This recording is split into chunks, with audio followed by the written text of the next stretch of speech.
एक खूबसूरत और आरामदायक घर वो नहीं होता कि जिसे हम महंगी महंगी चीज़ों और सामान से भर दें, बल्कि खूबसूरत और आरामदायक घर वो होता है कि जिसमें हमने चीज़ों को अच्छी तरह से ऑर्गेनाइज़ किया हो, चाहे वो चीज़ें सस्ती ही क्यों ना हो, और उसके साथ उस घर को साफ रखना हमारे लिए ईजी हो। तो आज के इस व्लॉग में मैं आपके साथ कुछ होम ऑर्गेनाइजेशन टिप्स शेयर करूंगी, तो वीडियो को एंड तक लाजमी वॉच कीजिएगा। अस्सलाम वालेकुम my YouTube family, I hope कि आप सब बिल्कुल हैरियत के साथ होंगे। अल्हम्दुलिल्लाह से मैं भी बिल्कुल ठीक हूँ। तो मोस्टली जैसे मैं अपने व्लॉग को स्टार्ट करती हूँ, तो स्टार्ट करते हैं आज का व्लॉग ब्रेकफास्ट से। अच्छा, यहाँ पर ब्रेकफास्ट से मैंने एक तरफ चाय रखी हुई थी और दूसरी तरफ मैं पराठे बना रही थी। और पराठा जो है ना बड़ा क्रिस्पी सा, बड़े मज़े का लग रहा था। वैसे हम जो है ना वो देसी गंदम का प्योर जो आटा है ना वो यूज़ करते हैं, इस वजह से ना हमारे जो पराठे होते हैं ना वो इतने वाइट नहीं होते, क्योंकि आपको पता है जो देसी गंदम का आटा होता है ना वो ब्राउन ब्राउन ज़्यादा होता है, इसलिए जो हमारी रोटियाँ होती हैं ना वो वाइट के बजाय ब्राउन ब्राउन सी होती हैं। हस्बैंड ने आटा पेटी में डाल दिया था और मैंने ना पेटी के कवर को वॉश करके रखा हुआ था, तो मैंने सोचा कि मैं ना पेटी इस कवर को भी पेटी पे चढ़ा दूं। अच्छा, मुझे नहीं पता होता था कि मतलब इन चीज़ों को भी कवर करना पड़ता है, क्योंकि मुझे शादी के बाद पता चला कि जो ये कवर है ना पेटी, इस तरह की मटकियाँ वगैरह जो हो गई, इनको भी कवर करना पड़ता है ताकि ये ख़राब ना हो और ना साफ़ रहें। अच्छा, मेरी कुछ कज़न्स ऐसी भी हैं कि जो वॉशिंग मशीन तक के उन्होंने कवर बनाए हुए और उनको भी ना वो कवर करके रख दिया, लेकिन खैर मैंने वॉशिंग मशीन का कोई कवर नहीं बनाया, क्योंकि मुझे होता है कि ये हम बहुत यूज़ करते हैं, क्योंकि मैंने कहा हर चीज़ का बंदा क्या ही कवर बनाए। तो यहाँ पर आज फ्राइडे था और मैंने ना मशीन लगा ली थी, और इस तरह से ना मैंने अपने बेटे के यूनिफॉर्म की सारी जो शर्ट्स थी उनको ब्लीच डाल के पहले वॉश किया, और यहाँ पर अब नील लगा कर ना मैंने सीढ़ियों पर इस तरह से फैला दी थी। वैसे मुझे पता नहीं था कि बाद में बारिश हो जाएगी, तो बाकी जो कपड़े हैं ना मेरे वो भी जो है वो वॉश हो गए थे, पूरी टोकरी भर गई थी। और ये जो कपड़े हैं ना ये मैंने ऊपर छत पे फैलाने थे, लेकिन शर्ट्स मैंने सेपरेट इसलिए रखी हैं क्योंकि जब नील वाले कपड़े आप दूसरे कपड़ों के साथ रख देते हैं ना उनका नील जो है वो ख़राब हो जाता है। वॉशिंग का काम खत्म हो गया, तो साथ ही मैंने कहा कि वॉशिंग मशीन को भी साफ़ कर देती हूँ, और इसके साथ आज मैंने टीवी लाउंज जो है वो वॉश करना था, क्योंकि मैंने अपने घर में ना कुछ ऑर्गेनाइजेशन में चेंजिंग्स करनी है। उसलिए मैंने सोचा कि पहले मैं टीवी लाउंज को अच्छी तरह से साफ़ करूँ। तो पहले मैंने ना पानी वगैरह गिरा कर इसको जो है वो गीला कर दिया। उसके बाद ना ये ब्रश के साथ अच्छी तरह मैं इसको रगड़ूंगी, क्योंकि आपको पता है बच्चे हैं तो कभी कभी स्पॉट्स ज़रा लगा देते हैं मिट्टी के, चाय के, तो कभी ना कलर ज़रा फेंक देते हैं, कलरिंग कर रहे होते हैं ना, तो काफ़ी ना इस तरह दाग जो होते हैं। तो इस तरह का जो ब्रश है ना मैं हमेशा कहती हूँ कि मेरी सिस्टर कुछ ऐसी भी होंगी जो इस तरह ना झाड़ू वगैरह यूज़ करके ना फर्श वॉश करती होंगी, लेकिन मैं ना मुझे झाड़ू से ज़्यादा ना ये कन्वीनियंट लगता है इस तरह का ब्रश, क्योंकि झाड़ू को जब आप गीला कर देते हैं ना तो उसके जो तिनके होते हैं ना वो गीले हो जाते हैं और बिल्कुल ना वो उसके बाद ना वो ख़राब होना शुरू हो जाते हैं। लेकिन अगर आप झाड़ू के बजाय इस तरह का ब्रश यूज़ करेंगे तो वो आपके लिए ज़्यादा हेल्पफुल रहेगा, तो इसको लाजमी ट्राई कीजिएगा। हाँ, ये है कि ब्रश जो है ना वो आप अच्छी क्वालिटी का लें, क्योंकि इस तरह में ना ऐसे ब्रशेज़ भी आए हुए हैं जो कि इतनी अच्छी क्वालिटी के नहीं होते, और जो यहाँ परचेज़ करते हैं तो कुछ अर्से में वो ख़राब हो जाते हैं। तो इस ब्रश को ना मेरे पास तकरीबन 2-3 साल हो गए हैं, लेकिन अभी तक माशाल्लाह से ये बिल्कुल सही काम कर रहा है। तो ये जो है ना साथ ही मैंने कहा इनको वाइपर लगा दूँ,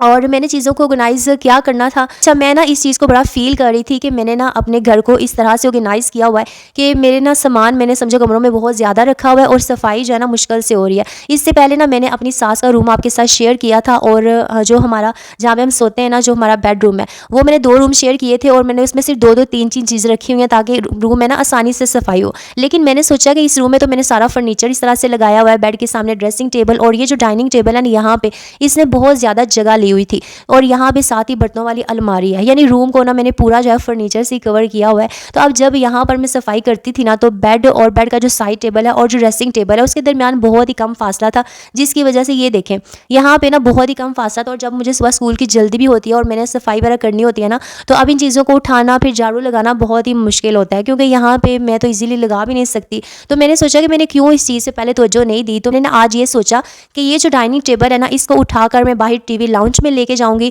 और यहाँ पर ना मैं कोई ऐसी चीज़ रखूँगी जो ज़्यादा जगह ना ले। और जब जगह जो है वो खुली हो जाएगी तो फिर बेड को और साइड टेबल्स को ना मैं थोड़ा इस तरफ कर दूँगी, ताकि मैं जब झाड़ू वगैरह लगाऊँ ना तो काफ़ी स्पेस बन जाए और मेरे लिए सफाई करना कन्वीनियंट हो। तो यहाँ पर साथ ही मैंने डाइनिंग वगैरह को जो है वो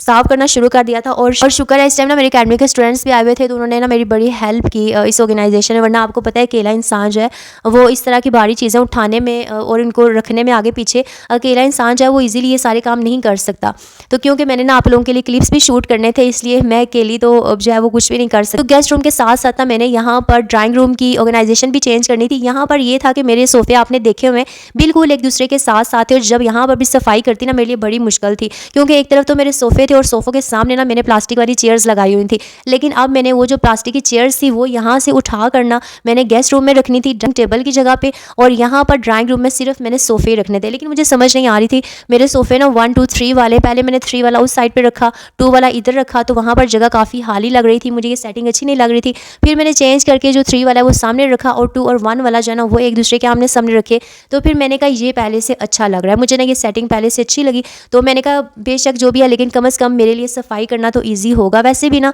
ड्राइंग रूम में मेरे ख्याल में सोफ़े जो है वही होने चाहिए। हाँ, अगर आपका ड्राइंग रूम बहुत ही ज़्यादा बड़ा है तो तब आप चेयर्स वगैरह वहाँ पर रख सकते हैं। तो ड्राइंग रूम की सेटिंग करने के बाद ना ये फाइनल लुक दिया। अच्छा, यहाँ पर ना मैं सिर्फ ऑर्गेनाइजेशन कर रही हूँ, चीज़ों को सेट वगैरह कर रही हूँ, लेकिन साथ में आज सफाइयाँ नहीं कर रही, क्योंकि मैंने पहले मशीन भी लगाई हुई थी, और स्कूल से आके आपको पता है फिर मशीन लगाना, फिर बच्चों को अकेडमी पढ़ाना, तो बंदा थक जाता है। इसलिए मैंने सफाइयों की जो जिम्मेदारी है वो आज नहीं ली। इंशाल्लाह से कल ना मैं सारी सफाइयाँ करूँगी, फिर आपके साथ शेयर करूँगी। तो इस तरह से मेरे सोफ़े जो है ना वो खुले खुले हो गए थे, मैं इजीली वहाँ पर झाड़ू वगैरह जो है वो भी लगा सकती हूँ। तो अब आ गई हूँ वापस मैं गेस्ट रूम में। तो यहाँ पर देखें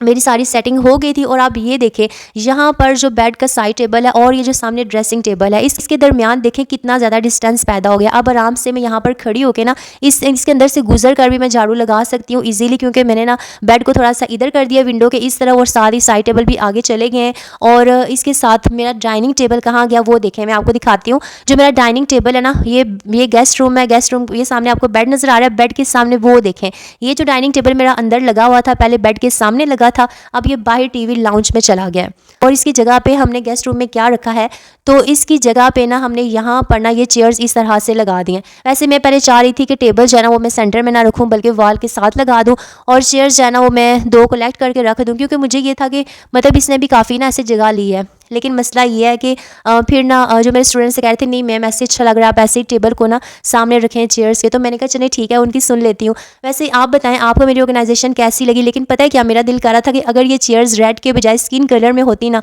तो फिर ज़्यादा अच्छी लगनी थी, क्योंकि मेरा फर्नीचर गोल्डन में है। हाफिज़।